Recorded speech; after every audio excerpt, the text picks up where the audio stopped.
Let's go! Eid Mubarak to all my Muslim brothers and sisters. Holiday dito ngayon sa Saudi Arabia, celebration of Hajj Eid. Kaya napagkasundoan namin na sa labas na lang kami kumain.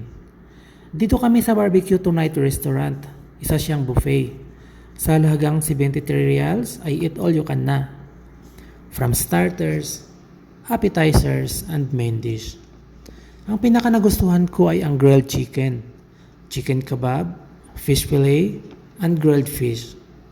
Iba't ibang klase ng salad, at ang pinakamasarap ay ang mga desserts like ice cream, custard, leche flan, at marami pang iba. Pagkatapos yung kumain, mayroon din silang green tea, pampatunaw ng marami nating kinain. O ano pang hinihintay niyo mga kabayan? Mahilig ka ba mag-food trip tulad nila? Try to visit the Barbecue Tonight Restaurant sa Riyadh, Shipa Branch. Maraming salamat!